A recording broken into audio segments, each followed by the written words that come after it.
Hey, thanks for stopping by, Brian, for Liberty once again. I am your host, Brian, and I really appreciate you being here. If this is your first time at the channel and you do enjoy the content, please hit like at the end of this video. If you really like the content, subscribe, share, and most importantly, leave me a comment in the comment section and let me know you stopped by. I am just going to do a quick video today on being woke and what my primary problem with it is. I think there's a lot of talk about being woke and the ultra left versus the ultra right and all these different things, and to me there's only really one important issue when it comes to being woke, or it's almost like its own culture now, so I'll call it woke culture. And what I'll say about being woke is that it's very much non-aspirational. It's not an aspirational way of thinking about yourself or the world. It sets self-improvement aside for self-acceptance.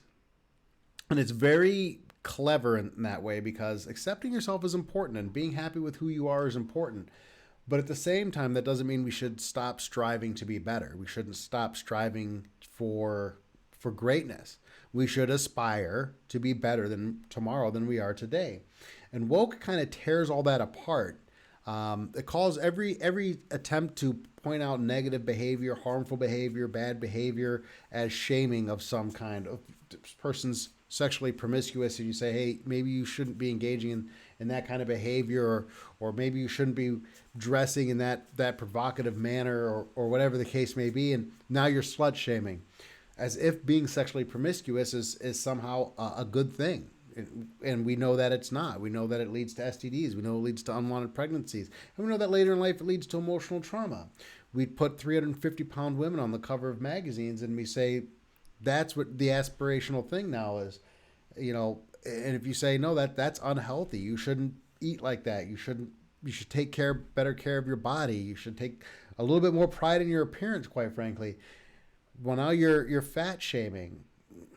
Look, I've been very overweight myself, and I decided that I was going to do something about it, not because I was, concerned. Now, look, I'm an older guy, I'm married, not because I wanted to, be on the cover of a magazine or have some actor's body, but I wanted to be healthy. I knew I would be happier. I'd look better for myself, look better for my wife. So I aspired to do something better, and I've run 2 marathons since then.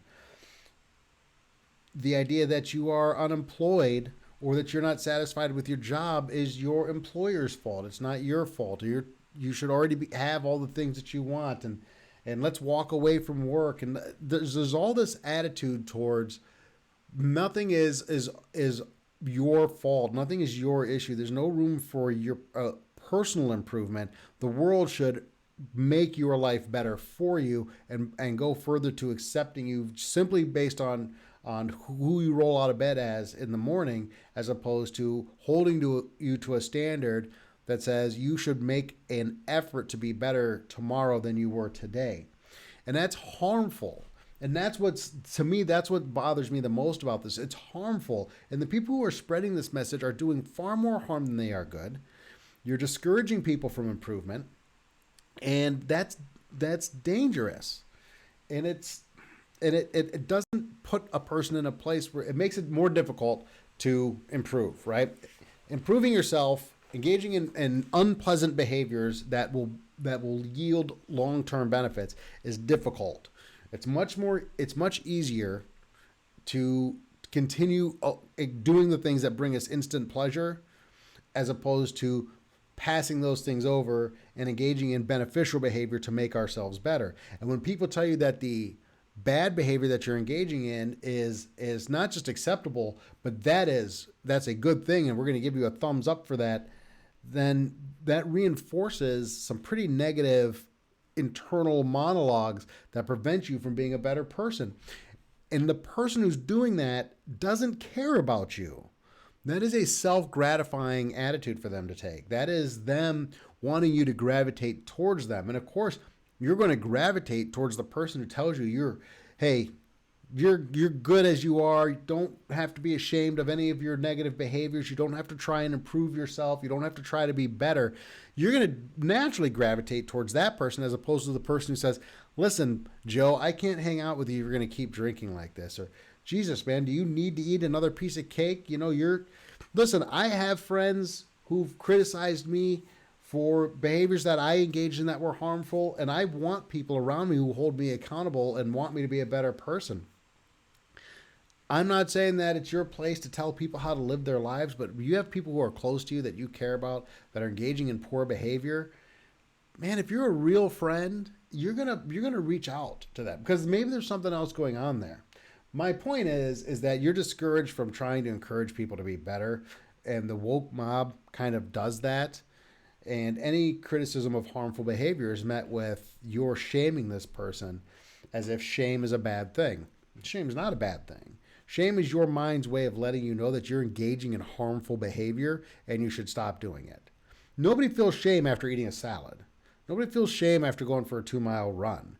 Nobody feels shame because they have discipline over their bodies and aren't engaging in irresponsible sexual behavior. Nobody's ashamed of that.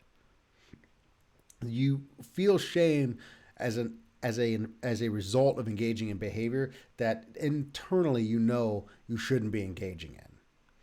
And being encouraged to continue that behavior, that is not to your benefit, that is to their benefit. They want you gravitating towards them. So that's kind of, I just wanted to get on and talk, just want to view this from another perspective. Look at it like a parent. And it's not our position to, like I said, I'm not here to say you're parenting the world. You're supposed to be telling everybody what to do or anything like that. But there are two types of parents, right? There are parents who are strict. They're hard on their kids. They hold them to a high standard. That's not easy to do as a parent. As a parent, I'd rather be liked. I want my kids to like me. I want to have a good time. I just want to have fun. I don't want to punish my kids. I don't want them to not like me. I don't want them to be angry at me. I do those things because I know it's in their best interest in the long run. And there are parents who let their kids do everything because they're more concerned with their kids liking them than they are with doing the difficult part of parenting, which is trying to make your kids be better. As a society, it's the same thing. Society is encouraging us to continue to engage in bad behavior. There's large portions of society that are saying, go ahead and continue engaging in this bad behavior. It's perfectly fine, because that portion of society would rather be liked than to help the people around them be better. So I just wanted to get in a real short video today. Just wanted to talk really quick about woke, kind of my take on it. And like I said, be aspirational. Try and be better tomorrow than you were today. And look around you and the people that are around you and the messages that you're getting from people who would be considered woke, and ask if they're helping you become a better person, or if they're doing something that probably feels good to them and gives them some sense of gratitude and virtue, but is actually causing you harm. Thanks for stopping by, Brian for Liberty. Tomorrow I'm going to be doing chapter 4 on critical race theory. I hope you'll hit the like and subscribe button. I've gone and done 3 chapters on this already. So go back, take a look at those. If you like them, subscribe, turn on the notifications. I'm going to work my way all the way through that book. Let me know you're here in the comments section. If you have a book in particular that you'd like me to do next, let me know. Right now, I'm leaning towards Capitalism and Freedom by Milton Friedman. I'm going to try and go back and forth from a book that I kind of agree with and a book that I disagree with, so I could be relatively well-rounded and try and discuss 2 different viewpoints here. But tomorrow's chapter 4, critical race theory. I'll have that video up probably late in the day. So tune in. Like I said, hit subscribe, turn on the notifications, and we will see you next time.